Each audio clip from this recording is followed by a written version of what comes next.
there's a lot of controversial statement when it comes to paid ads. I saw this statement on Reddit, which says, I want to destroy YouTube ads.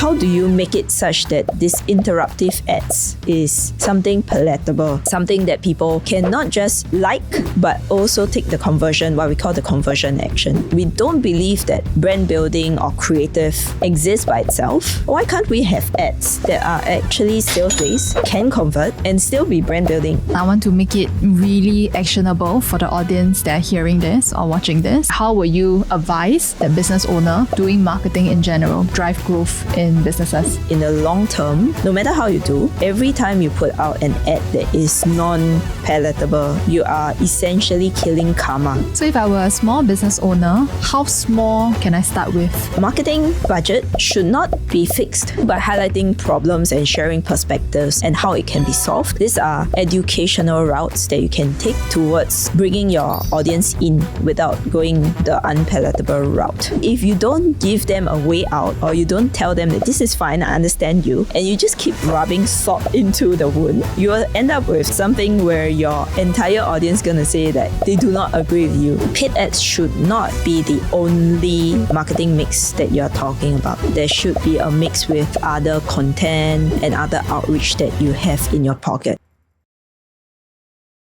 Welcome to our podcast, Men on a Mission, where we invite business owners, founders, visionary leaders to share about their expertise, and we'll uncover their geniuses where they will tell us more about their tips and strategies.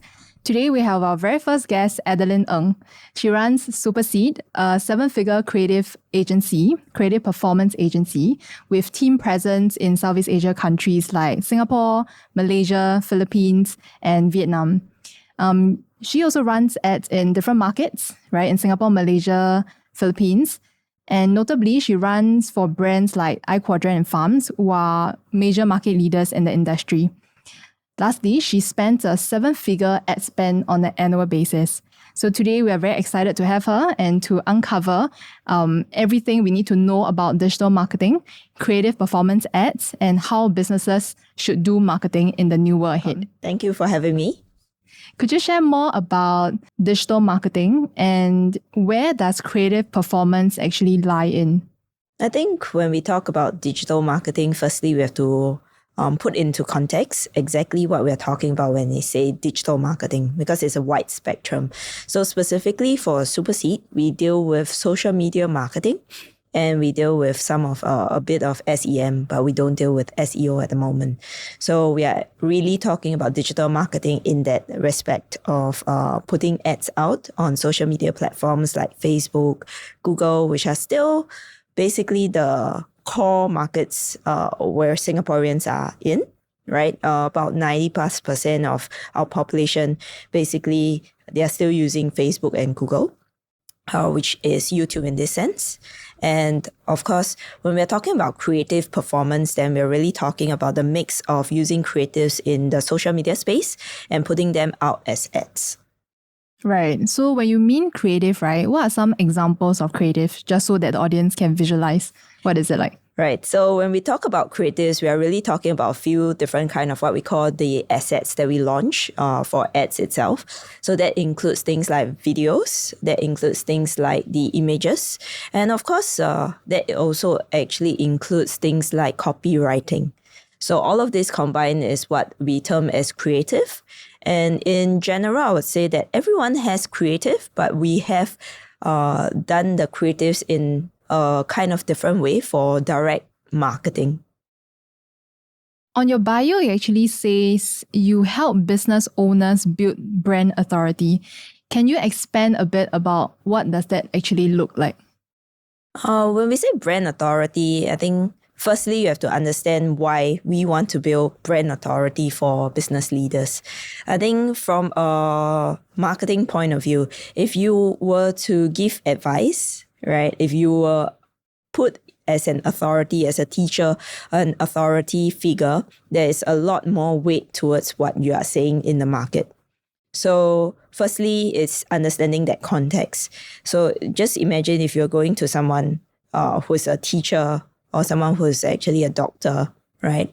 When they give you a diagnosis or when they share tips or when they share certain things that you should be doing for your own good, right? In those kind of situations, you generally do not question these people, right?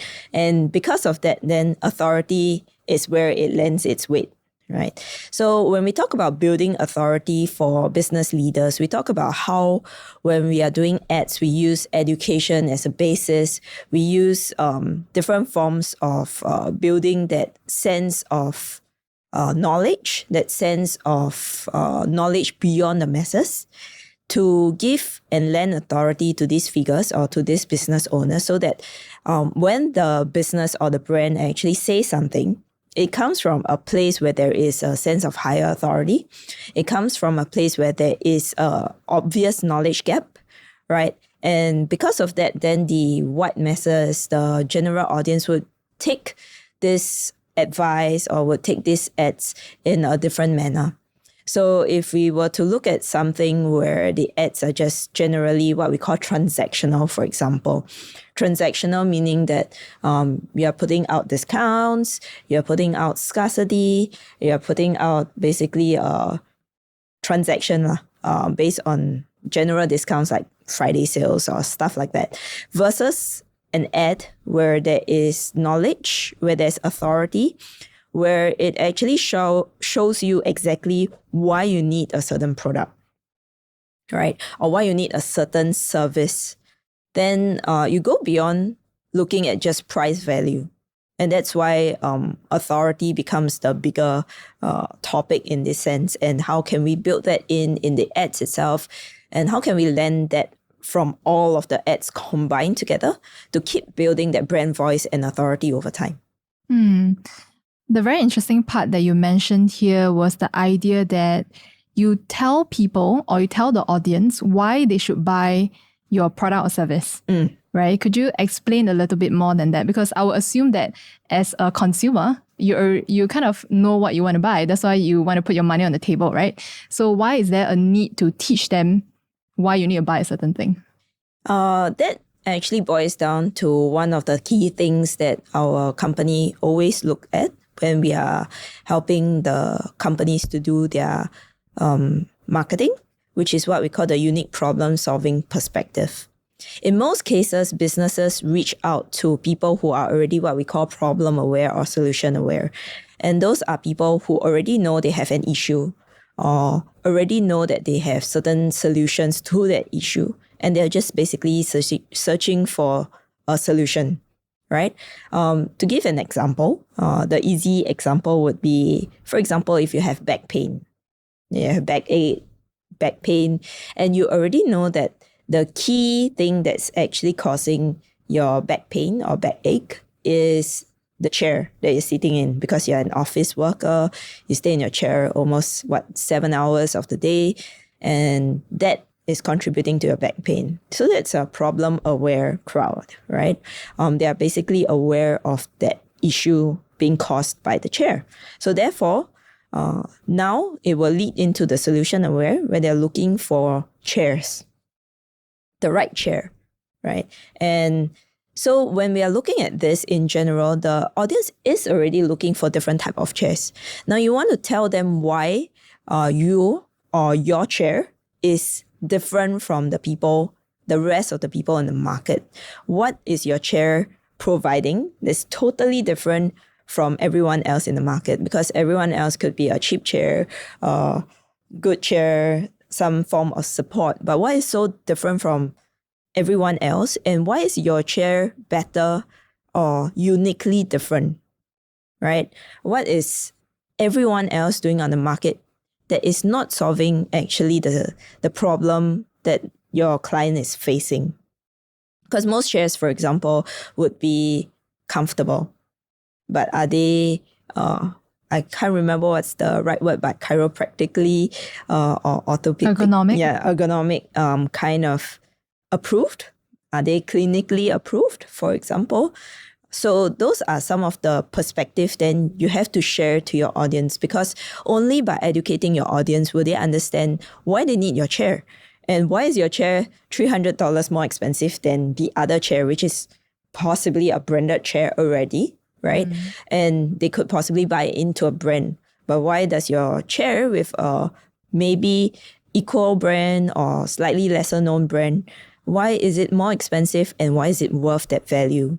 And when you are able to expound the unique problem solving perspective in this case, then you will be able to educate your audience towards the value that you have. And then what you have is a fair value exchange. Reminds me of the chair brand Secret Lab. Yes. So what do you think is Secret Lab's unique problem solving perspective? I think Secret Lab, of course, they are very smart. Firstly, there is one thing we notice, of course, that Secret Lab started off mostly being used by gamers. So firstly, they have a very, very distinct market. They were very, very clear about who they were targeting as well. So from that point, it was all about talking to the right audience and sharing, of course, building the brand towards the right audience. So the brand voice, of course, then the whole way that the branding is done is all catered towards gamers in that sense.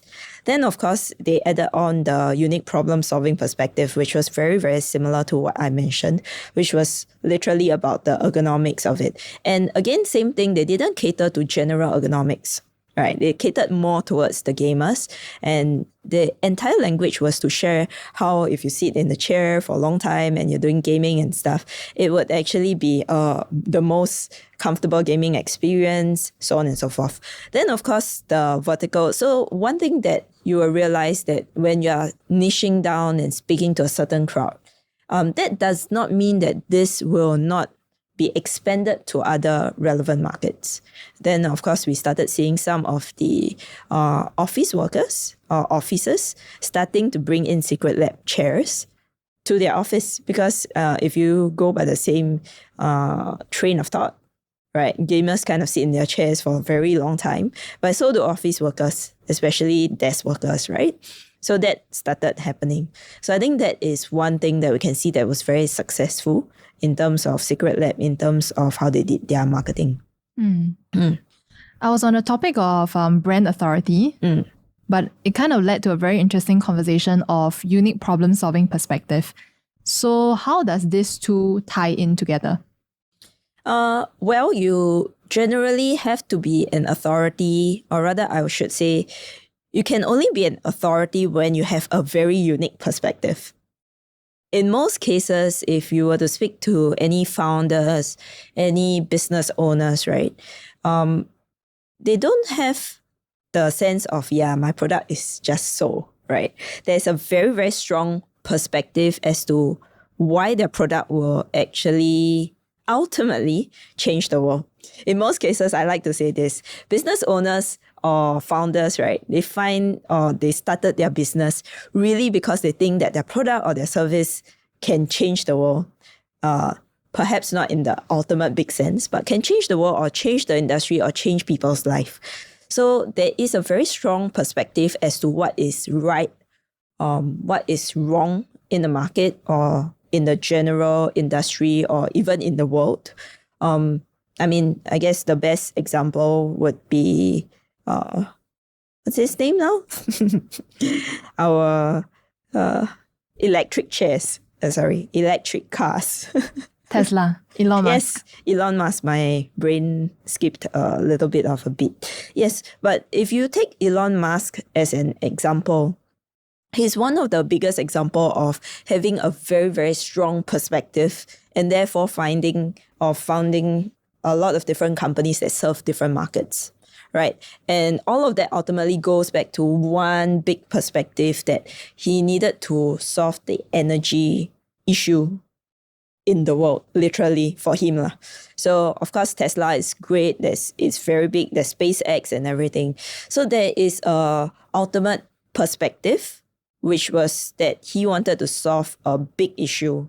And the big issue was energy, right? And from there, it spun off to different companies. So when we talk about brand authority, only people, I would say, with very unique perspective or very strong perspective to say, I think this is right and I think this is wrong, then they will be able to share and expound what they really believe in and ultimately bring in that authority into their brand as well. So my question to you would be, what is your unique problem-solving perspective when it comes to paid ads, creative paid ads? For the longest time, I would say that when we talk about social media ads, especially interruptive ads, what we call interruptive ads. Can you expand on that, interruptive? Yes. So when we talk about interruptive ads, basically before we jump into interruptive, ads are kind of split into two different types of ads. One is what we term as pull ads, or usually termed as something that you search for. So imagine that you are a consumer, you are looking for a chair now. So you go online and you search for a chair. So then the marketing is already done and you are looking for something. But when it comes to social media ads, they generally lie in the space of what we call interruptive ads, meaning that you are actually interrupted while you are scrolling through your videos, while you're scrolling through your YouTube and stuff like that. And when you are interrupted, it's not in the best state of mind actually, or you are not searching for the solution as of the time that you are scrolling, right? However, then how do you make it such that this interruptive ads, in this case, is something palatable and something that people can not just like, but also take the conversion, what we call the conversion action? Because there's also the other point of view where you have very palatable ads. So one of it is, for example, Thai ads, what we call the Thailand type of ads, where it's extremely heartwarming, very touching, or very funny. You either go, oh, or you laugh like crazy. But the end outcome of it is not a conversion or sales-based ads, right? It is a lot more brand building in that sense. So then the big perspective out there is that all of these ads are kind of split into different camps, right? You have the brand building ads, which are highly produced, very much creative. Then you have the interruptive but sales-based ads that are extremely, in most cases, non-palatable, right? And then you have the other ones which are search-based or pull-based ads, which in most cases that is in its own camp, right? So what Superseed does that is very different from everyone else is we don't believe that brand building or creative exists by itself, and sales-based interruptive ad has to be non-palatable. In fact, we think that any ad that go out is a brand building exercise technically. So if you look at a lot of the marketers out there, there's also this argument between ugly ads and pretty ads, right? There's the argument that ugly ads work. And I don't deny that they work, right? They do give you sales conversion. You can get sales from there. But ultimately, then does it go back to your brand? Right, in long term, I call this harvesting everything that's right before you, but do you plant seeds for the future, right? So we believe that when we are doing creative performance, which is our term of putting creative and brand building together with the ads that are sales-based and direct and interruptive, right? To put together and say, hey, why can't we have ads that are actually sales-based, can convert, and still be brand building? And the fact is, I think it exists and it is something that we have done. For example, we have done recently for an interior design company, right? Everything is geared towards lead generation, is geared towards getting sales and revenue. However, the brand building part of it is not lost at all. In fact, we put out the ads out there, and anecdotally, from the founder's perspective, he shared with us that in the industry, there was actually a buzz because they felt the ads were so different. They knew about this particular brand that was going around, and not even that, the interior designers who were involved in the ads were like literally stopped and asked like, hey, are you the guy in that ad? So there is definitely a space where it's very different. And our unique problem solving perspective in this case is that lead gen is not a non-palatable way. It can be done well. It can be done with brand building in mind. And it's what we call creative and performance kind of married together, if I put it that way. Yeah. Is creative performance for every company out there? Sorry, what do you mean by that? Can I apply creative performance for any sort of businesses? Okay. I believe that should be the case. Perhaps the element or the percentage of creative may be varied across different industry, but there will be a way where you can break through in terms of using creative, in terms of making it palatable at the very, very least, right? The worst kind of ads I feel personally, in my very strong opinion, is those that really just go out there regurgitating and then trying to harvest all of whatever you can. And it's repetitive. So with that comes an issue that in the long term, no matter how you do, right, every time you put out an ad that is non-palatable, you are essentially killing karma. You're essentially killing karma points from your company. So definitely in every industry, in every niche, there is a way to do it where you're not just killing karma. I would say you're harvesting at the same time and planting seeds at the same time. Yeah. There's a very, very interesting perspective that you talk about harvesting and seeding. So you talk about this idea of creating palatable ads, right? What are some examples that any company can take away to apply that layer of, palatable in ads? I think one of the things that goes back to a bit of the education and authority, and then the other part about palatable is really, if you think about it, when people educate, when they share things that are not normally known, when they teach, right? Usually those are very palatable ways. The only caveat is we teach not by talking down to people, by sharing the perspective and sharing the problem that is out there. So by highlighting problems and sharing perspectives and how it can be solved, these are educational routes that you can take towards actually bringing your audience in without going the unpalatable route. Are there some examples where you can, any creative formats that you guys use to make it palatable? For me, there's a mix between videos and, of course, images, right? But for video, when we are talking about making it palatable, one of the things that we can talk about is adding different social layering part to it. When we talk about social layering, that would be basically involving relationship in the video itself.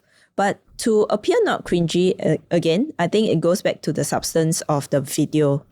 Having very strong script writing, very strong content in terms of what you're trying to bring out, and making sure that, again, firstly, it's not talking down to people, right? And also, one of the other things that we have also realized from past experiences is to not also dwell too much on a pain that your client may be facing. So there is what we call pain and aspiration when we deal with marketing, right? And what we want to do as marketers is to share what is the pain usually, and go towards the aspiration, right? And share what is the future aspiration, right? The issue is that most marketers also think that marketing can only exist in a very pain-targeted way. So, for example, I mean, just rubbing it in when basically, let me share with you this. Your clients, sometimes they already know that they have an issue, right? or the end clients, I'm talking about your end target market, they already know they have an issue. But if you don't give them a way out, or you don't tell them that this is fine, I understand you, and you just keep rubbing salt into the wound, you will end up with something where your entire audience is going to say that they do not agree with you. Now, when pain is too much to bear, what do? You run away from it, right? So that's one part of marketing that's kind of funny, because most of the time, if you speak to marketers and all the frameworks out there, they will actually tell you pain, problem, solution. IDA, right? You agitate, and then so all of that lies with like, let's rub salt into the wound as much as possible, right? But how can you use different elements instead? Like whether is it comedy, whether is it being lighthearted, adding in that social layering, the relationship kind of layer to that, and then just letting people know, I understand your pain, and here we have a unique thing, a unique solution that I'm sure is different from the market, because the market has totally different problems as well, right? But just make sure not to rub too much, because we have seen ads that's gone the wrong way, literally rubbing salt into wound. And the ad, don't get me wrong, was beautifully produced, right? It was extremely well crafted, but the end result of it was that basically the market rejected it from the point of view of no sales, and from the point of view of literal outrage at the pain being highlighted even more, when there was what is seen as cannot be done. They cannot resolve it further. Yeah, so you have to give people a way out. Yeah. I want to expand this point on social layering. Recently, when I was scrolling Instagram, I saw this very interesting video. It's those kind of, because I follow this channel called Humorous Resources. Okay. Where they expound on people's pain when it comes to working in the 9 to 5, right? So I follow that channel. I love the content of it because it's just very relatable and funny. And I just happened to scroll past, not the Humorous Resources, another video where the context is about a group of people, right, running the same business. They were having a Zoom meeting. And the boss was asking about the campaign preparation, right? And one of the lady was trying to tell her in a very nice way that we planned for everyone to fly overseas in order to do something for the campaign, which is utilizing company's budget without the boss's permission, so on and so forth, right?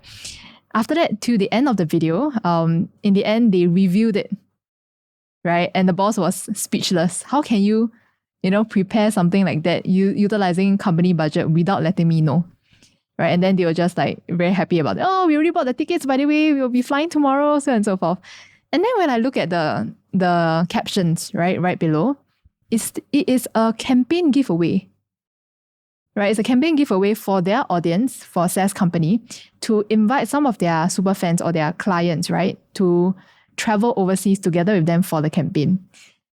Then immediately I was like, wow, is this an ad? Right? Is this a campaign giveaway ad?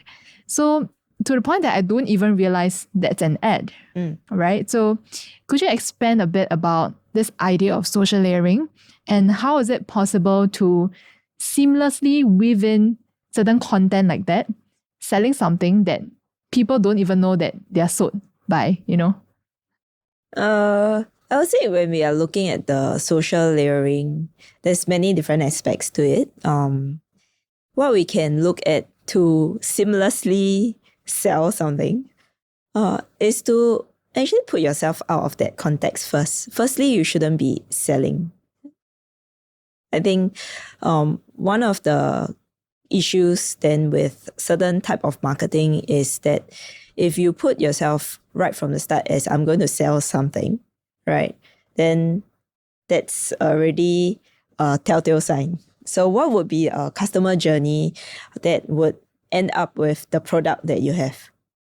What would be a customer journey that will end up with the service that you have, right? So that's one part of it.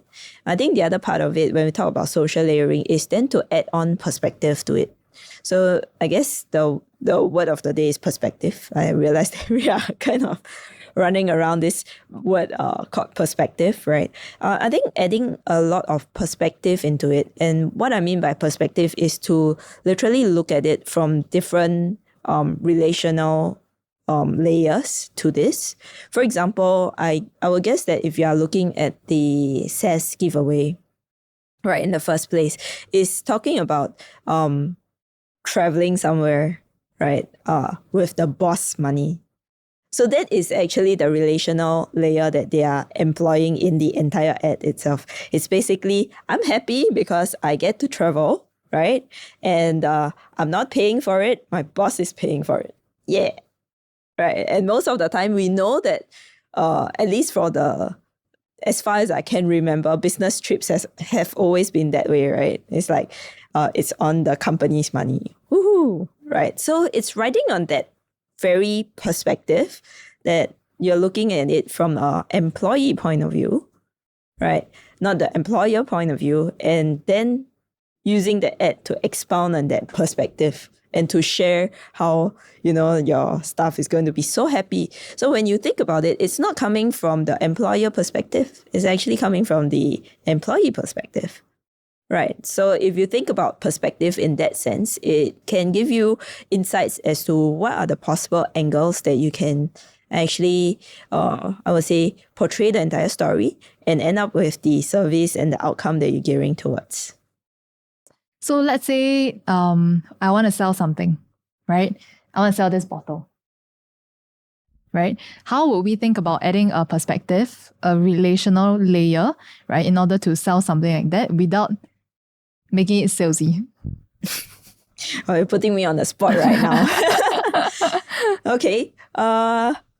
Right. So I'll share maybe 4 different ways that you can think about it. The first one is the easiest way, which is the direct way. And that's the way that most direct ads would do, which is, are you thirsty? Yeah. Right. And that is a pain that you have, and that's a solution that I'm providing to you. Right. So that is the first way. Right. If you think in terms of Maslow hierarchy of need, that's basically solving an immediate pain point, an immediate need that you have. So the next part that we can talk about is what we call ASMR. Okay. So what is this? We are talking about elevation of mood. Right. So if we are talking about mood wise, then we are talking about different emotions they can feel because of this particular bottle of water. So perhaps instead of looking at this bottle of water from a drinking perspective, would it be literally just, ASMR, you open the bottle, you can hear. Oh, like those Coke advertisements. Yeah. I always remember. Yes, correct. So from that point of view, then you're literally looking at using emotions. Of course, for most of us, if we do the ads that we want to sell a product, then these emotions should be positive. But of course, we can also see that mood expansion can be negative as well. What do I mean? Right? When it's negative, it means like, for example, you are grossed out by something, but you can't stop watching. Yeah. I know. Those pimple blackhead. I try to squeeze it. A lot of people find it very shock to watch. Yeah. I don't belong in that group of people, so I would skip that video. But yeah, so that there in itself still lies certain, what I could call elevation. There's that shock feeling, but it's also created by this sense of grossness in there, right? Okay. The other one that we can talk about is what we call the quest towards relation. For example, if I look at this bottle of water and I tell you about a story of how I can always remember my dad caring for me, bringing me water every single time, right? Then you are going towards a very much more interpersonal, you're going into a relationship kind of perspective. And that's when your story does not need to lie with the water itself. Now it goes into transforming relationship. Now this bottle of water is a timely thing for me to give to you as a sense of I'm taking care of you. right? So then we build relationship in that sense. So you can think about it from a relational point of view. Then the last one, which is a bit harder for most people, would be related to an ultimate quest, ultimate purpose in life kind of perspective. So the easiest one that I can think of usually that people share about is, for example, they quit their jobs and they end up traveling and they're sharing about something, right? Those are ultimate purposes and quests and common things that people actually are very, very passionate about, or they want to, yearn to, but may not be able to. So for water, maybe it is not particular to that passion quest, but it can be talking about clean water. Clean water. For example, if I'm talking about clean water in Africa, there's a way bigger purpose than for example, than the rest of the stuff that I talked about. We talk about the importance of clean water, what it serves in the world, and so there is different purpose that you can build into that particular product or services. But then, of course, this is off the top of my head. Brainstorm session. There's a lot more that you can expound on, just thinking about it from this 4 different kind of perspective. I want to jump into strategy, right? I think we speak a lot about creative. Yeah. We speak about the 4 layers that you can go with to social layer or video ads so that it doesn't seem very salesy, right? It seems like you're pursuing something more than just the product itself. So I think that is amazing. They also talk about the idea of brand authority, right? And how do every business owners have a certain sort of UPSP, unique problem solving perspective, and that helps to build brand authority. Now I want to go into the paid ads portion. Yep. Right. So can you share a bit more about paid ads? Right. Because I think right now, there's a lot of controversial statement or understanding when it comes to paid ads, right? I saw this statement on Reddit, which says, I want to destroy YouTube ads. Yeah, right? I get that. So what is your perspective of paid ads, right? And in terms of the macro perspective, right? Where do you see paid ads in the world right now? I think there's always going to be a market for paid ads. Meaning that as a business, if you're not employing paid ads in general, there's a very huge market that you're missing out. However, that being said, paid ads should not be the only marketing mix that you're talking about. Meaning that there should be a mix with other content and other outreach that you have in your pocket. So if you were to rely heavily only on paid ads, and that being your only strategy for the marketing side, that would end up being quite disastrous in the long run. It goes back to the part about harvesting and seeding. In general, paid ads, if I split it up, most people deal with SEM, which is the search-wise, and then you have YouTube and Facebook or Meta now, depending on which era you're from, right? And if we put aside SEM, because I think SEM in itself, there is a mix of paid ads being put out there, and there is a mix of pull ads, meaning that people are actually searching for you, right? So that is in itself quite, I would say, the right mix, SEM by itself. So the part about interruptive is where it irritates people, right? Because literally, like I mentioned just now, you're scrolling your Facebook, you're watching a video being happy as you can, and then one ad literally pops up to destroy your scrolling time, right? So that is in itself, if we depend on only this strategy, and this is the only strategy, firstly, you're going to see that there's an overexposure of yourself or the business on that particular platform by just basically bashing the audience over and over again and trying to sneak in. It's akin to having a party, right? Everyone's having a party and you're not invited, but you go running in with symbols and going, "Hi, I'm here, buy from me," and everyone's just having a party, right? So that's literally how it feels like if you were to depend on paid ads as the strategy alone.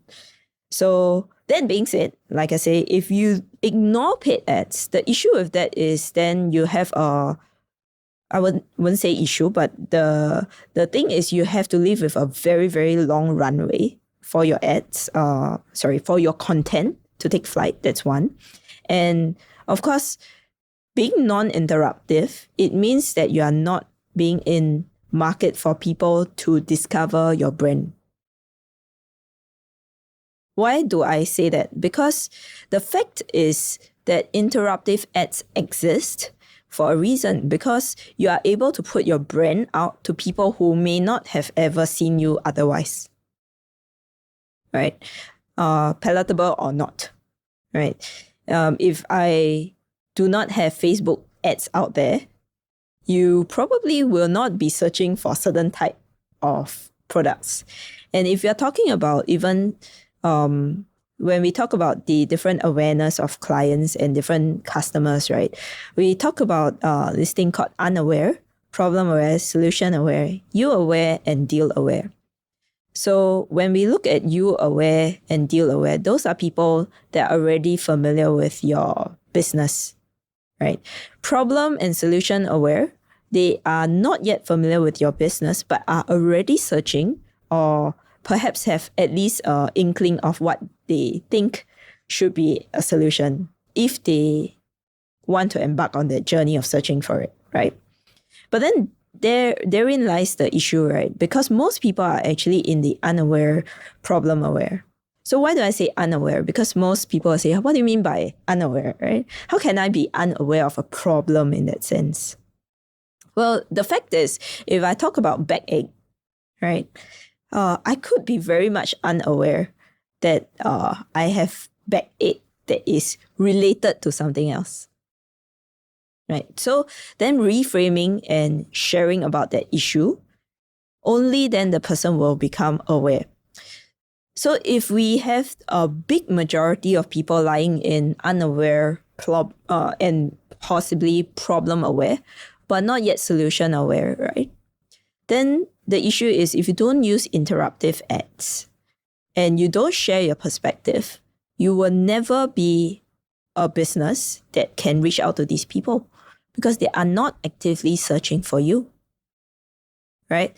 So the way that I see it is that we have to employ what I call the BAU, business as usual, right? To gain revenue, to get people to actually understand and buy things. And then you have to have the other side of the marketing mix, which is more organic, brand building, content building, and everything to not just serve your customers, but serve your customers so well that they become your marketing leads as well. What do I mean by that? The very simple way to think about it is, do you have referrals? I'm sure there are businesses with referrals, but are you actively pursuing it in order to build that as a lead gen or revenue source, right? So that is in itself one of the most effective mix. If you think about it, word of mouth has existed forever, right? And in fact, there are companies that only exist based on word of mouth, but then without looking at interruptive, then they are kind of restricted to that group of people. So look at interruptive and paid ads as one form, referrals and basically anything that goes with word of mouth as another form, and then organic content building, all of that should still exist together. Yeah, but for the person who has, for example, on Reddit, wants to... I want to destroy YouTube ads and my Android. YouTube ads. Well, I suggest just frequency capping the ads itself. It sounds like a lot to start, right? So for a business, how much budget should they set aside for marketing, right? And based on this budget, how should they start? This is like one of those questions where I need to pull out my whiteboard. Okay, firstly, to know a budget, there's no way for me to tell you what exactly the budget is. It would actually depend on your numbers. So being perhaps the easier way to put it is, how do I find the budget, or how do I quantify what budget I should be using for marketing, right? Firstly, you need to get all your numbers correct, and you need to understand all the different numbers that you have. On a very easy note, like for example, like e-commerce or certain service-based industries, of course, then the first thing that you need to understand would be what is things like your average order value, or at least how much do people spend with you when they make a first-time purchase, right? Why do I say that? Because without understanding that, there's no real way for you to determine a marketing budget. Marketing in itself, whether it's expensive or not, is very, very subjective. What do I mean? I had this question, and I hear this question all the time. Is $5,000 for my ads very expensive? In fact, I just heard it yesterday when I had a strategy call, right, with one of my clients. I'm spending $2,000. Is it expensive? So, question to all of you guys at home. Is spending $2,000 expensive? Well, think about it for a little bit. Well, the fact is, if you're spending $2,000 and you're getting zero returns, then hell yeah, it's expensive, right? But then if you're spending $2,000 and your returns are $10,000, $20,000, then it is cheap, right? So it is not about being expensive or not expensive. The only way that I can think of looking at marketing in terms of budget is to really think of it as, what is the ROI? What is the outcome that you can expect from the budget that you're putting in? So why I talk about average order value goes back directly to this, right? Because if you are very clear that when a person comes into the door, right, when they buy something with you, whether is it a service, a product, you are very clear of the amount that they're spending, and you're very clear of the percentage of revenue you're getting from there, then you know exactly how much you have, you can cater for your marketing. The simplest example, if a person walks into the door, right, and he spends $1,000 with you, right, then with $1,000, you know that roughly 50% goes to all of your other costs. That means 50% is your revenue, right? Then technically, your marketing budget can go up to 50%, meaning that you can spend, well, this is not budget in total, but you can spend $500 then to bring in a customer through the door. But that will mean break even, right? Yeah. So why this is still acceptable is because most of the time, your clients or your customers don't buy one time from you. So there's a difference between an average order value versus a lifetime value. That being said, that's really dependent also on your business model. Is your business able to function on a cash flow, or do the revenue only come in later? And if it comes in later, are you able to take a front end, what we call a front end burn? Meaning that even though it is a break even, technically you are bleeding in that sense on cash flow, but you know that the lifetime value is going to be $3,000, right? So this person will, over a span of 2 years, spend $3,000 with you. So then is spending $500 to bring this person into the door worth it? Right? So are there other expenses? So all those are kind of the numbers that you have to have in mind before you can actually think about the marketing budget. But I would say the immediate, straightforward one would be to use your average order value, right? And then understand how much people are actually paying the first time they come in and how much you're earning from that. And then determine, possibly based on this, perhaps not everything can go to marketing because there's other expenses and costs. Perhaps a 10%, 20%, you determine the percentage, or 50%, you know? So then based on that, then you have I would say, somewhat of a safe kind of marketing cost that you can look at like marketing budget. The other part that I wanted to share a little bit on, since we are talking about budget, is that I think in general, I've come across a lot of different businesses, so it's very strange to me. Perhaps because I come from an agency point of view, but here's the thing: most of the business actually have a fixed marketing. They call it expense, right? So, firstly, from a business owner perspective, expense is on a P&L level. That means it's for accounting, right? That is expense. But firstly, you need to really look at the mindset of ROI instead of expense. That's number one.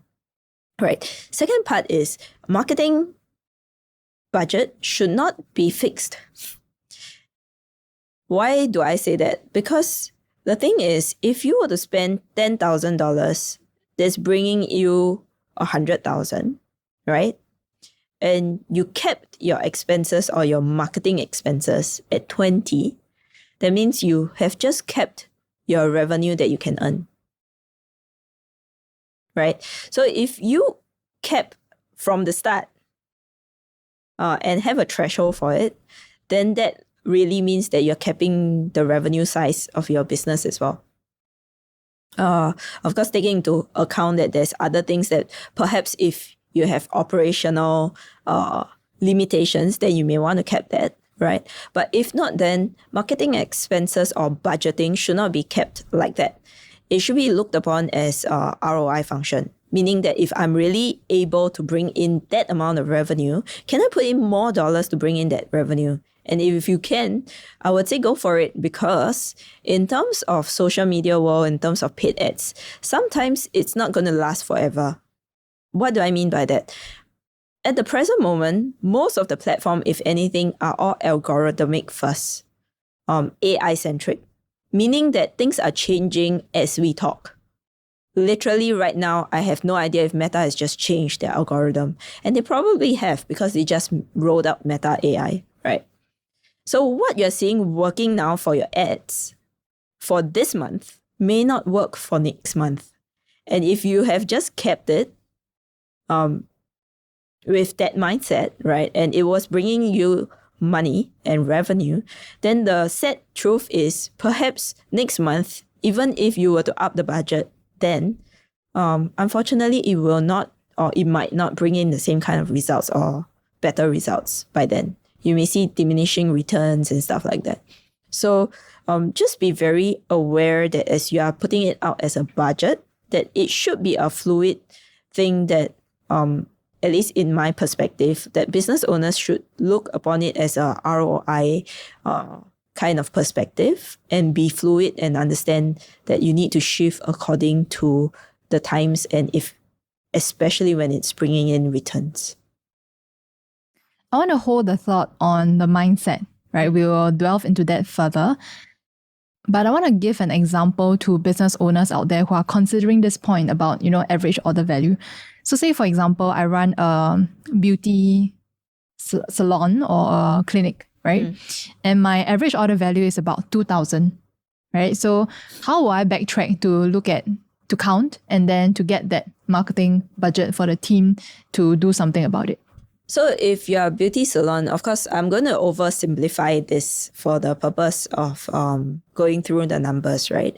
Let's say that you are a beauty salon. So firstly, $2,000. How much of that would be considered revenue from that? So for example, let's say that $2,000 is based on package and whatsoever. So after deducting costs and all that, you know that averagely, whatever that you sell, you make 40 or 50%. Let's make it 50%, right? To make it easier to count. So that is 50%. That means $1,000.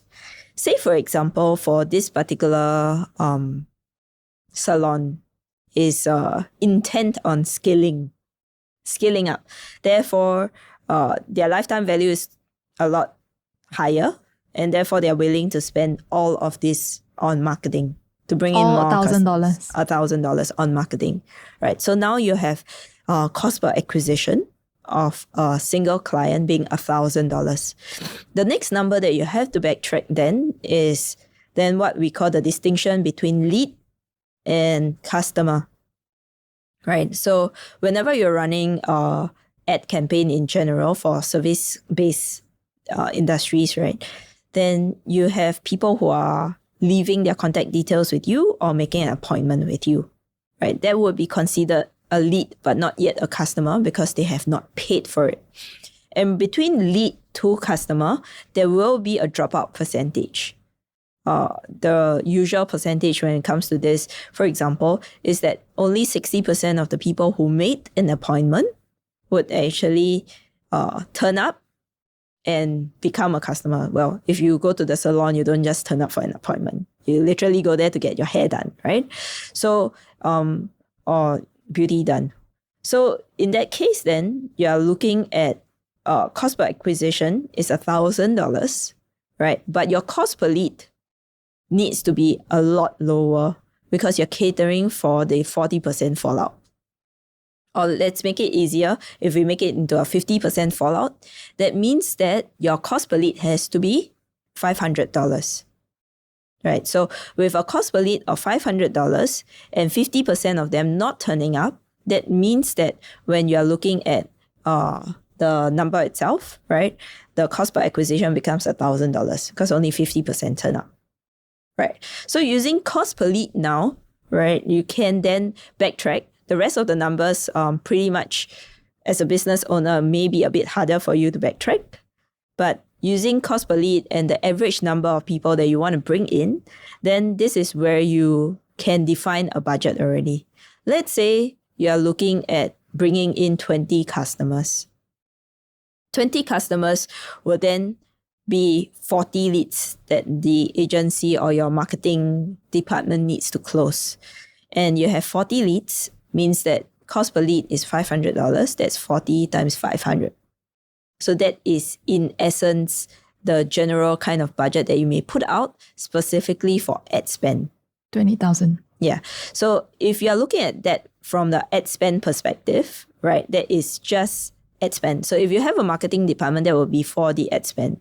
The question now would be, can you find an agency that can bring down the cost per lead for you? Because that is what you're able to stomach, right? $500. But that may not be the lead cost that's actually walking through the door. Right. Now, can you find an agency that can bring in a cost, the lead at a cost per lead of, I don't know, $250, for example, right? And if you can, what is the agency fee that you can factor in altogether? Basically, your overall marketing budget is $20,000, for example. Can an agency do all of that within $20,000 and bring in perhaps better results? Yeah. So that would be how I would look at it in general. Let's look at the mindset of businesses that you work with, spending a huge figure or seven figure on an annual basis. How do you think they're different from the mass majority out there? And what kind of businesses can actually spend $1 million or more on ads every year? I think firstly, there is definitely business model that is involved.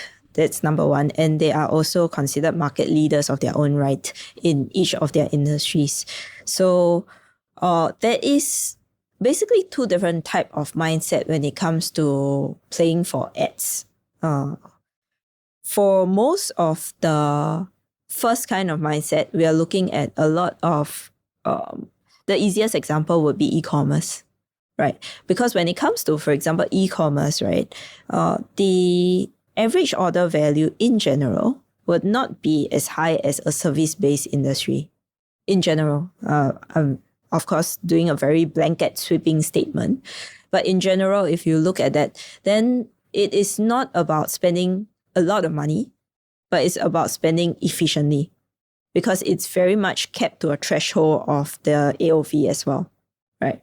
But when we are looking at market leaders or very big service-based industry companies, they are in essence looking at LTV rather than AOV. LTV meaning lifetime value. That means their business model has already evolved such that they can cater for a front-end burn funnel. That's number one. And number two is that they are also catering for something else extra, meaning that they're willing to pay to become the biggest market domination, right? Number one. And they are also willing to pay to push people out of the market. Right. So when we say pushing people out of the market, why do we say that? Well, simply because when we look at the social media platforms, right, if you have run ads before, you will notice that on certain occasions like December and stuff, it becomes more expensive than normal. Why is that so? Simple fact is just auction and bidding, right? So there's a whole algorithm behind that. But the essence of it is that if someone is willing to pay more for a lead, then they will get most of the leads. And you will need to outbid that person. The essence of it is that. So imagine now if you are a market leader and I want to price out all of the smaller industries. And because I have a business model now that can cater for the lifetime value, right? Then this market leader can essentially bid as high as possible and run their ads in such a huge amount that you overwhelm the market, right? And the rest of the players who are just coming into the market will find it so expensive because most of the time when you're entering the market, obviously the kind of pockets that you have, the kind of cash reserve that you have, and the kind of business model that you have may not be as matured as the market leader. And therefore, essentially the newer entry players will find it hard to even be bidding in the same space or be paying for ads in the same space. They would have to look for very, very different methods, guerrilla methods to perhaps get some form of market share. Yeah, so I think that's just two very big different kind of mindsets when it comes to these ads. And some of our clients are definitely more in the second one. So does it mean that as a small business owner who don't have the ambitious goal of hitting market leader level, right? Does it mean it's just not worth it to hop onto paid ads? Absolutely not. It's in fact the other way around. If anything, if a small business owner, depending on what is the definition of small business owner, right? I would say that paid ads has the strength of being one of the only way that you can look at numbers and be able to optimize in incredible ways that at a speed that the rest of the channels cannot afford. What do I mean by that? Simply because you are paying, right?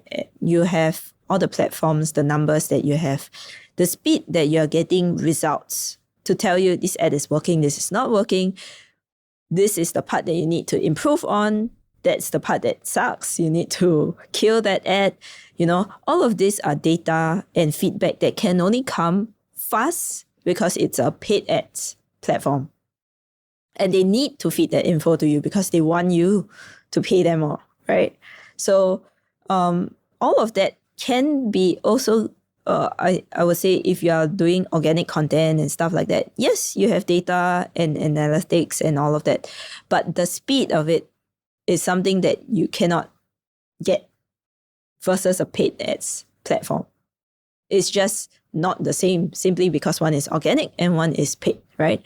And therefore, I think that for small businesses especially, to be nimble in this time now, to be quick and to be efficient, to bring in the revenue fast, then paid ads is actually one of the most essential thing that you need someone to have a very clear idea about what to improve on, what to change, and what exactly are the things that you need to do. So I would say that paid ads should be one of the weapon in the arsenal for small business owners even. So if I were a small business owner, how small can I start with? Well, technically, if you were looking at Meta, they always tell you they can start with $5 a day. So I would say that you can start with any amount, but remember that paid ads is still a paid ads. That means you have to pay to play, right? So I would say that you would have to bite the bullet at a certain point in time. And if you're putting out too small an amount for something that is expensive, I'll give you an example. If I have $3 to buy a McDonald's meal that is $5, I just simply can't. Right. So that's the problem with paid ads as well. So if you are paying $3 to bring in a $5 lead, you can. It's like, duh, right? So at certain point in time, there's still the amount that you need to be very clear about and to understand, is your business, the cost per lead for your business, what kind of cost per lead are you estimating? Because if you are paying $5 a day for $20 cost per lead, then yeah, it's not efficient. And it will stretch out and you may be spending empty money, what I call empty money. Because so in your experience, what is the cost per lead range?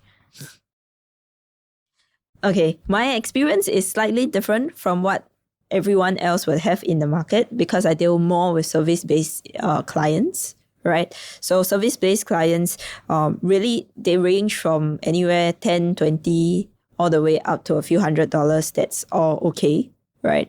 And I would also caution against, here's the funny thing, I just said everything about cost per lead. But I also caution against everyone who's saying that you can just get cheap cost per lead. Because there is another part of the equation which is called lead quality. Right? So I may be straying a little bit from topic, but I think this is quite important. When we talk about lead quality, right? Let's put it this way. If you want to bring in leads, it is not the hardest. But to bring in lead that is qualified and that is actually interested in making a conversion is where it makes a difference. Right. So Meta has made it so easy such that you can literally launch a campaign with probably just an hour of watching some tutorials, right? And you can launch a lead form campaign, for example, and bring in some contacts who may be interested in setting up an appointment. But if you don't know what you're doing, right, and you're opening up the geography, so case in point, one of our clients tried running the leads, right, but she ran to the wrong geography, or she mixed the geography, not understanding that certain geography would not be searching, or rather would not be the right interruptive ads. Right? Like she ran to Malaysia, for example. Yes. And the issue with that is that this particular group of clients, they will only be searching for her and then flying in because she's based in Singapore. So interruptive is not, in the first place, is not the right strategy, right?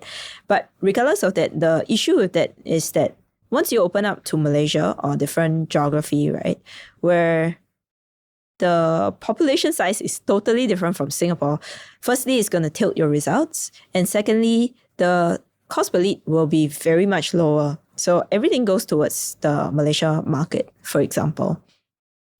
We run for our clients, Malaysia and Singapore, and we distinctly separate them out.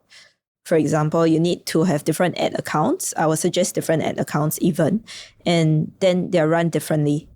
Because the cost is not the same, the lead size is not the same, the quality is not the same as well. So if you are to just base on cost per lead only without going all the way down to acquisition or conversion, right?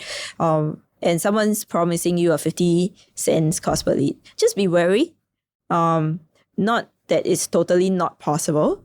I think just dig deeper to see what's the quality, how does it convert, and whether these leads are distinctly yours to say. I want to talk about platforms, right? Because from a business owner, I think there's a lot of other platforms out there like TikTok, Xiaohongshu. Yes. right? So in your case, for business owners that just want to get started, what would be your recommended platform? Okay. In general, if we are talking about ease of running, I would say Meta is the easiest for business owners. If you have your own marketing department or you want to run your own ads, right? Meta is actually the easiest in terms of the ease, and also in terms of the ease mixed with the efficiency of it. Meaning that to get decent results and be easy enough to run, Meta is still, to me, number one, right? The other one that I would suggest would be SEM, especially for businesses that are, I would say, if they can choose one, right, and pay someone to do it, then SEM may be a good choice, right? SEM by itself, if you are in an industry that is searchable, then please go ahead to do that. What do I mean by searchable industry, right? Meaning that there are certain industries where people are just not searching for the solution. What are some examples? Some examples, financial education, certain form of financial education, right? It's literally not something that people will go, let me go and find how I can be educated about this. Right? They search for the end solution, which is how can I buy this financial product? So you will be missing out on everything else, right? So for that, then SEM is not recommended. The rest of the platforms, TikTok is relatively easy to run. However, the issue with TikTok would be the population, right? So you have to be very clear about who your target audience is and which platforms they are on, right? And TikTok may not cater to all the different types of audience that you have. Plus, TikTok has stricter policies on certain type of industries, financial industries, certain financial industries, certain health industries as well. So TikTok has an issue with that. It's outright not allowed, right? Whereas with Google, YouTube, Meta, they would have restrictions and limitations. You have to abide by their rules, but you can still launch ads there. Yeah. Xiaohongshu, on the other hand, would be only considered in Singapore, I think, in general for, firstly, if you cater to a more Chinese-speaking crowd, or Chinese crowd actually, and it is a lot more for F&B kind of industries. Certain beauty services is fine as well. But mostly for Xiaohongshu, the general crowd right now using Xiaohongshu is they're using it for more of what's fun, where can I go, location-based kind of things. So Xiaohongshu is not all that good for Singapore, at least for service-based. Yeah. Let's talk about paid ad strategy for different geographical locations. So in your experience, what is it like running ads for Singapore, and how is it different from Malaysia and Philippines? I think in terms of the difference-wise, firstly, understanding Singapore is an extremely competitive space, right? Specifically for certain types of industries, especially, for example, courses, online courses, educational related kind of things. Singapore is extremely competitive because it's hotly contested for a simple reason. Singapore happens to lie in the crosshairs of being financially and economically strong. That means they are able, general public or general clients can afford a certain amount of spend, and they are English speaking in general, right? So that is why Singapore becomes very hotly contested for by even other countries from US to Australia and all that. So the ads will hit over Singapore, right? And that changes how the landscape is in Singapore. Singapore is basically partly expensive because of that. Second part of difference would be actually cultural differences. What we've realized for even not just Malaysia, Philippines, but even Hong Kong, right? We've run ads in Hong Kong as well, is that cultural differences play a big part when it comes to running ads in different geographies. And when it comes to cultural differences, there's just different pacing in the marketing knowledge as well, and the acceptance of ads. So what do I mean? Specifically to Malaysia, for example, the acceptance of ads where it is extremely direct, the ones that we say non-palatable, are still very accepted in Malaysia. Right. So in fact, that is one of the core type of ads that people take to. Whereas in Singapore, because of the sophistication level, because of the competitiveness, and also because of the Western influence, Singaporeans tend to be a lot more nuanced, prefer a lot more subtle kind of ads, and they don't like the direct, what we call the non-palatable ads, right? So when it comes to running ads in Malaysia, we have to cater for that. We also have to cater for language differences, simplification. Also, definitely the big difference between the target audiences as well, right? Because of the way that they actually see themselves differently. Malaysia also has multiracial population as well. So speaking to the different groups has to be very, very distinctive. So in Singapore, even though we are multiracial, right? Generally, if you were to speak English or you launch your ads in English, you will get a mix of crowd regardless, right? But if you were to launch ads in Malaysia and you are, for example, targeting more Chinese population, you definitely have to launch in Chinese language. Yeah. English language would not be able to attract the same crowd versus Singapore, for example. So there's distinct differences running for both kind of, even though what we look as quite similar kind of population mix, but distinct differences. I want to move on to the next topic now, because we have elaborated a lot on creative, right? And how to, I think the gist that I'm getting is the way you approach creative is being able to add that social layering, right? So that you are able to run ads sustainably and palatably, and that builds authority. Yep. And then we also talk about paid ads, and there's a different strategy when it comes to paid ads. So overall, this two pie, do you see it as something that is separated, or does it come together? Definitely they come together in a sense that when I'm talking about paid ads, I can't run without creatives in that sense. But what kind of creatives, right? So it is, to me, everything comes together. What we look at is even having our paid ads strategies be part of the brainstorm process of creatives. Because honestly, when we look at it as an entire discipline, right? When we talk about paid ads and all that, if we look across the board, right, there's no way that you can just pull out one segment and say that paid ads and then this is creative, right? In fact, the paid ad strategies will be able to also inform creatives on what are some of the things that are working, how's the angling like, because they have more of a knowledge of what the numbers are showing, the platform numbers.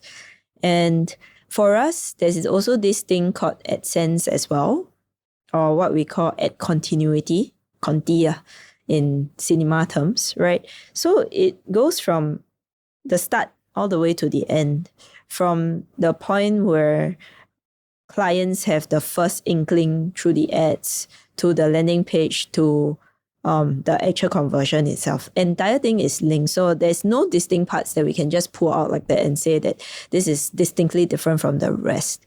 They serve different roles, but they are all together. Yeah.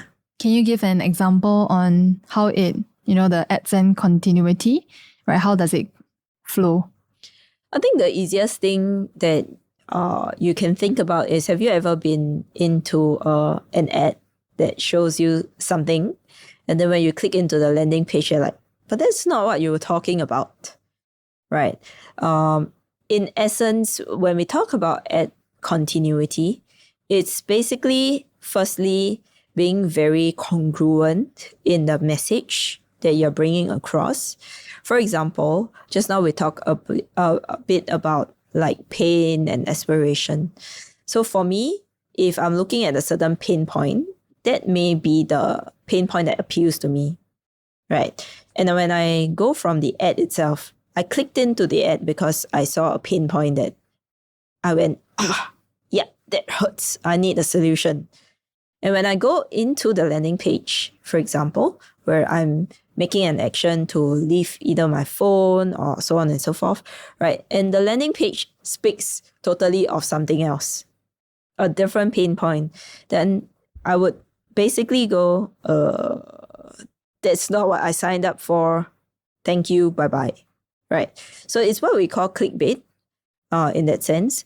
But it's even when it's not as extreme as a clickbait, right? Even when it's not extreme, the sense of disjoint from you know me to you don't really understand what I mean can create that drop off for conversions. So if you have an issue with a drop off of conversions on your landing page, there's a few different things. It could be the landing page is not good, right? Or it could literally just be that your ad is saying one thing and your landing page is saying another thing.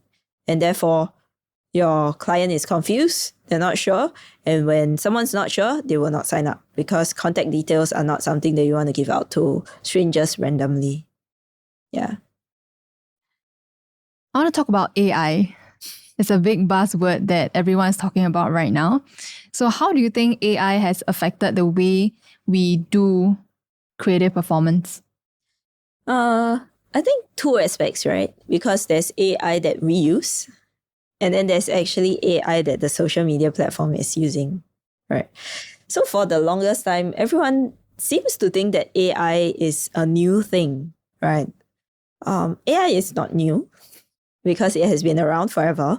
Social media platforms are using it. I mean, the fact is Facebook, Meta has long been in the artificial intelligence game. And in fact, if you think about it, since the longest time, they have already been running things like using artificial intelligence or AI to look for audience sets, right? To create audiences that match your audience, the client list that you can upload and target them. All of that is a form of AI. The thing that is different is how fast it's evolving right now, right? So AI for the social media platforms is changing so fast that they are becoming a lot more targeted. They are becoming, or I should say, they are reaching a speed and a level where perhaps human intelligence may not be able to match up anymore. So what do I mean by that?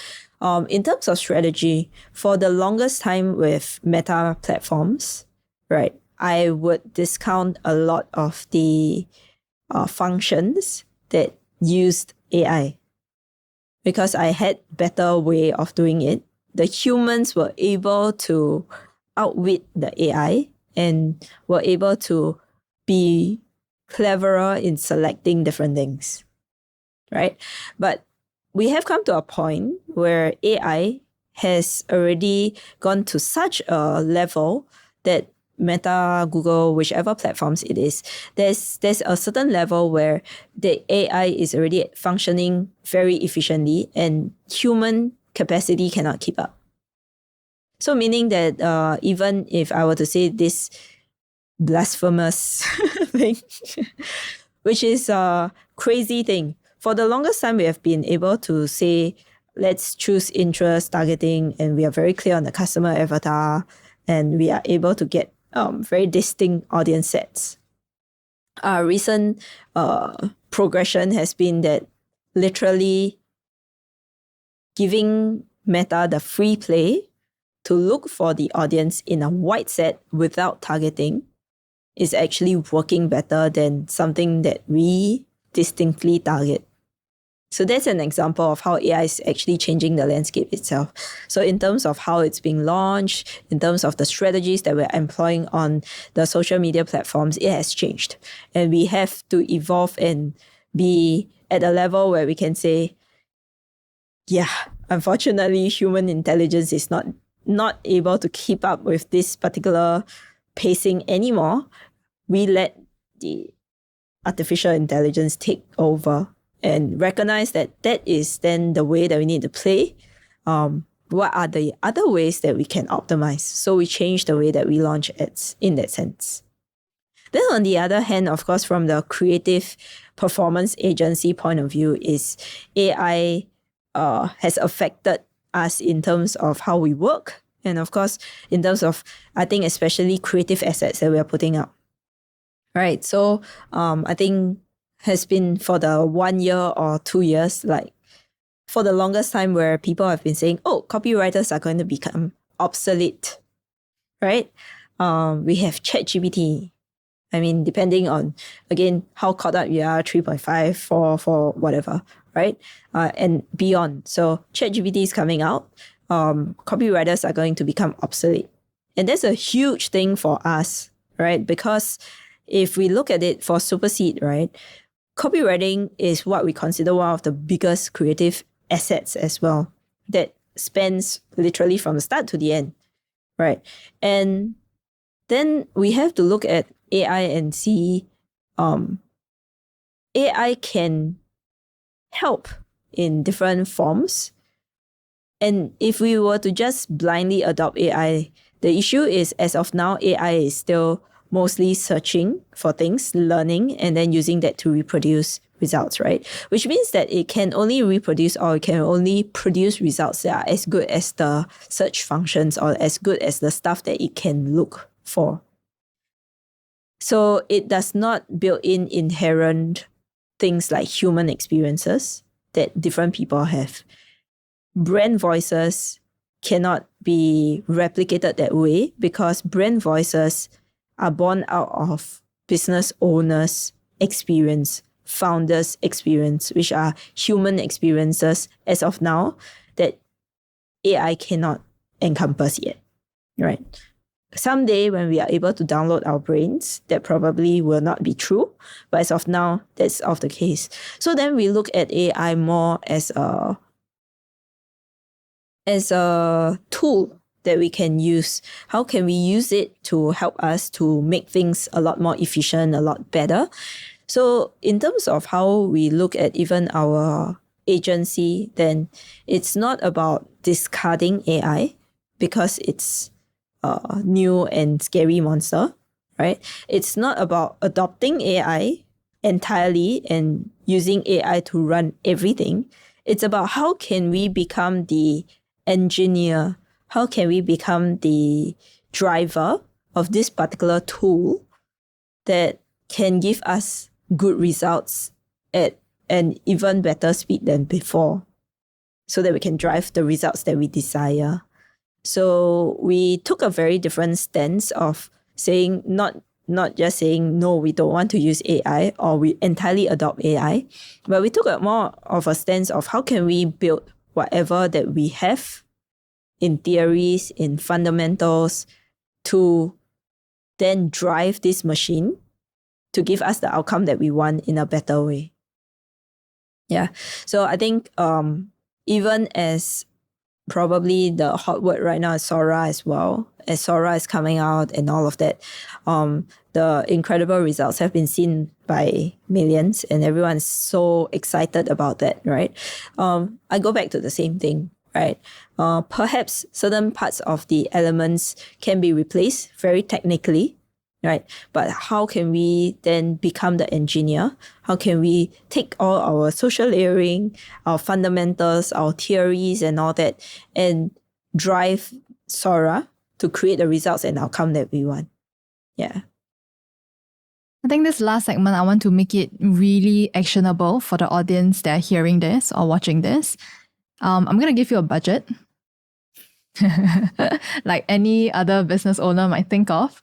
And then I want you to tell the audience, how will you think about doing marketing in general? Because I think today we broadly covered digital marketing and what are the options, but there are also companies that are doing offline traditional marketing as well, right? So how will you think about splitting this up, right, in order to help drive growth in businesses?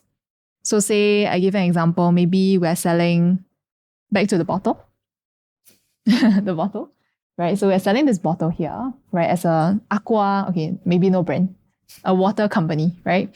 And for us, we'll be like, okay, we have about monthly budget of 50,000 to run marketing. And this is apart from all the other marketing costs like labor, maybe agency service, production service, so on and so forth, right? Just ads alone, right? How will you advise that business owner to spend the 50,000? Does this include the offline marketing, or this is purely for social media marketing? I think we'll be including. Okay. Yeah, so how to think about it even? I think first part, without going into like exact split, I think first part of it would be to really understand how much of your revenue is coming in from the offline marketing that you are already doing. And in terms of that, is it efficient? Right. So once you have the offline marketing budget that you already have catered for, I think you should put it aside from the social media marketing first. So split that up very cleanly so that you have a very clear sense of what are the returns and what are you intending to get out of it. So first part, split your offline and online marketing. Second part would be then to look at it from a objectives point of view. What would be your objective and intention and outcome of using this marketing budget? Most of the time, business owners will say revenue ladder, right? Yes and no, right? Why I say yes and no? Because if you are starting out marketing, right, the start of it, you have to cater a little bit for what we call the trial and error, right? There is unfortunately no real way of saying very distinctly that this is going to 100% be the right way to do it. However, what you need to do is to look at it from an objectives point of view, right? Firstly, what is the revenue or the end result revenue that you can live with? And secondly, is there any secondary objective as well that you can gain from doing social media marketing? I'll give you an example. Just now we talked about it. We talked about how interruptive ads, right, can expand yourself into a totally different client market.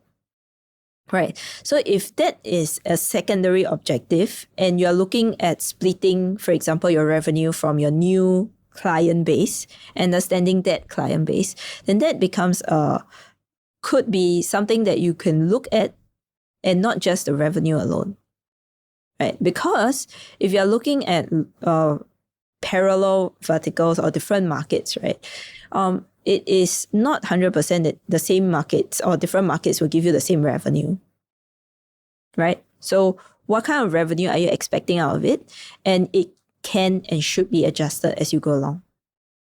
So split that, be very clear about objectives, understand what is your primary objective in terms of revenue, understand what's your secondary objective, whether is it new market, awareness, brand lift, whichever that you decide it is.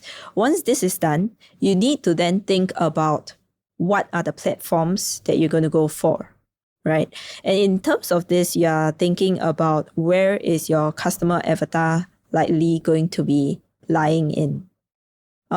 Water is pretty much not the best example in the sense that everyone needs water.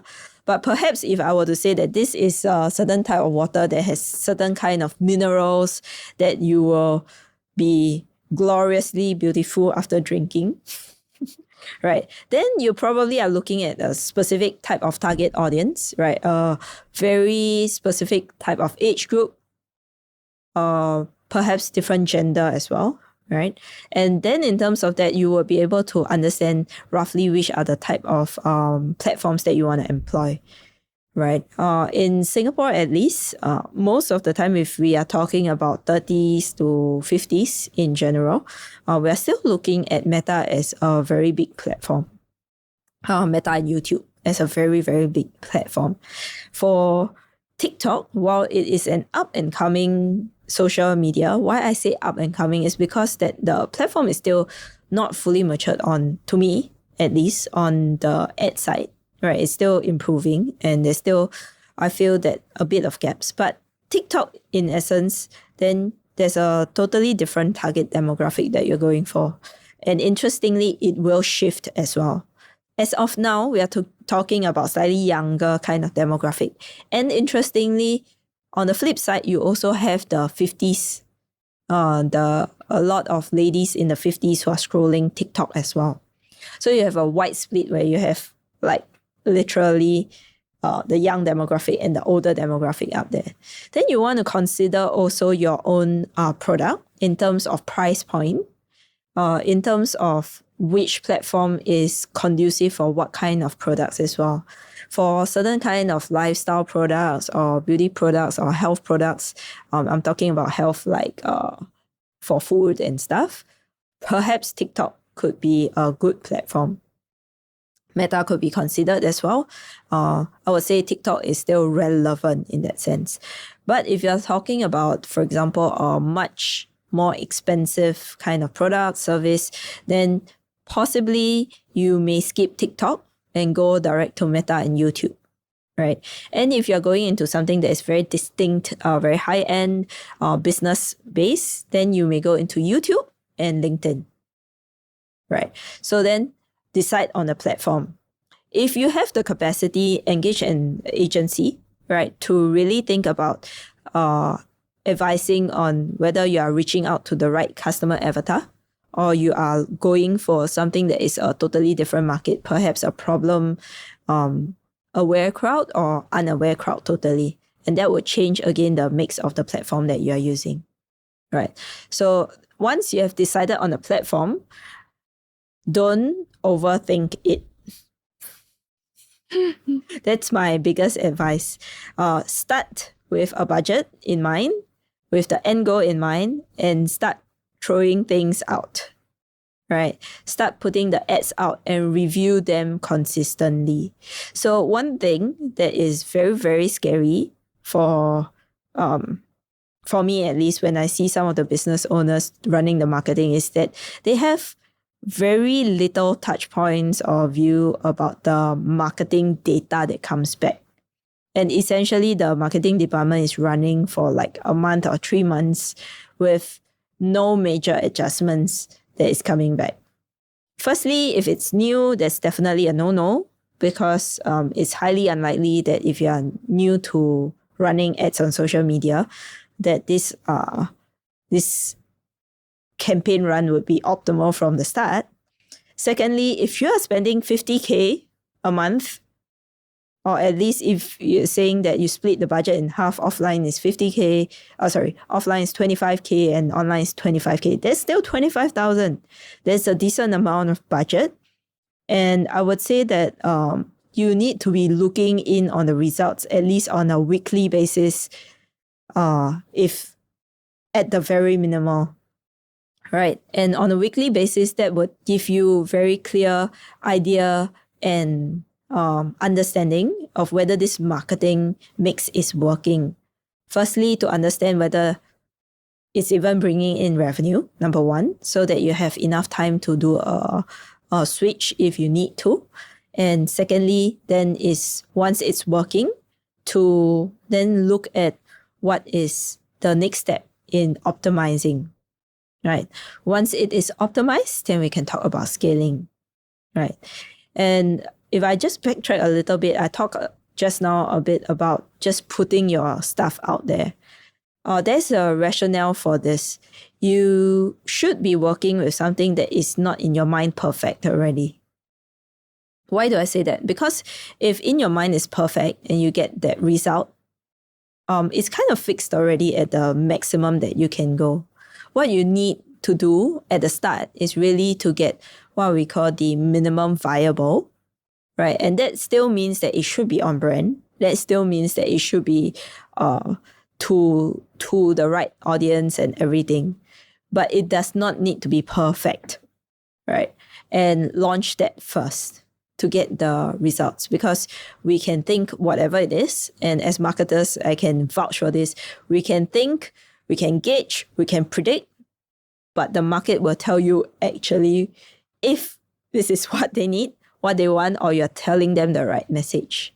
That is the only feedback that you can get that is real. And I would say feedback is strongest when people put money on the table. So everyone can tell you, I think this will sell. But only when they pay for it, then you are actually certain. You are definitively having a clear indication that this is selling for the value that you wanted it to go for. Yeah. So let's say I decide 25K on social media marketing and the platforms I'm going for is maybe Meta and TikTok, right? Then what next from here? What do I prepare next? We'll just go into then, this goes a little bit into the full campaign structure already, and also thinking about your marketing funnel, right? If, are we going back to using this bottle of water? The star of our show. Okay. Well, if you are using a bottle of water, firstly, you have to decide on the marketing funnel. Are you getting them to straight purchase from your page itself, or are you getting them to do something else in order to lead to the bottle of water? Let's say some of the clients that I run for, they would maybe have a webinar, for example, to share about these fantastic minerals inside, right? That's going to help you look gloriously beautiful. So rather than looking at just selling the bottle up front, we do education first, and then you go into selling the water later. I want to make a bit of a distinction here, because some people are extremely against this, right? When I say webinar, right, I refer to any form of education in a video. So this does not mean that you need to stick to a form of webinar where you go into a webinar room or Zoom or so on and so forth. But think of it as, how can you educate people on what is so special about your water before you get into the selling stage. Right. So first thing you need to know then is to really think about this marketing funnel. Are you going to be selling this bottle of water immediately when people go into the page? Or are you going to be doing like a 15 minutes video, for example, that talks about this video, beauty minerals inside, and you even get a checklist or whatever it is, right? Leave email messages. Then after that, go into the next page where you actually sell the bottle of water. Right. So once that is done, once you have your marketing funnel out, then you need to decide what are the assets that go into building this entire marketing funnel. So what will be the front end assets? Front end meaning how you're reaching out to people on the social media platforms, the ones that go on the paid platforms, the ones that you're putting money on. That includes whether you're using images, videos, and copywriting as well. Then the next part of it would be the pages and the videos that is for education or for selling the product itself.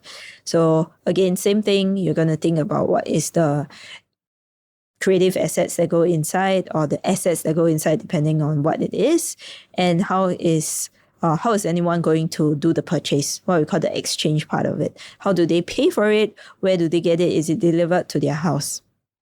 Right? And that is all the front end aspects of it. For people with teams, you probably also want to think about integrations and automations. What happens when they're led from one place to the other, and what's the best way for you to track them? Whether is it you're using just hardcore tracking by UTMs and integrating that throughout your page, or you're going to be using GA4, so on and so forth, right? So think of that all together. Once that entire funnel is ready, right, then you can start thinking about launching your ads. And when you're thinking about launching your ads, then we go back into the campaign itself. You think about who are your customer audiences, right? Your target avatar. Just now I mentioned right now AI is super crazy in terms of targeting people, but still you can define in terms of a broader match of audiences than before. So you probably look for example, ladies, people who are interested in cosmetics, so on and so forth. Put that into your customer, right? Your ad sets, and then put that in with your creative assets for launch. You'll probably also need to think about the budgeting in terms of each single campaign, right? This will be extremely detailed if I go into it, but the main gist of it is make sure that you are spending at least almost equal amount of money on each of the creative assets that you have, so that you have a very clear indicative performance of the campaign and the ad set. That means ad set and asset. Sorry, ad set means your target audience, right? So once all of that is launched, then you can look at having results to then go back and optimize, or perhaps some of them are not working at all, just kill that off, right? So I would say that once you have launched it, probably you will want to wait for a significant time. In this case, it's usually about 3 days before we can see the results coming in. Right. So there's again 2 schools of thought over here. First part is after you've launched a campaign, usually it does take time for the campaign platforms to optimize and find the right algorithms that work for you. And generally that takes about 3 days. So sometimes campaigns, they will say, don't touch it for 3 days, and then you can observe and do changes after that.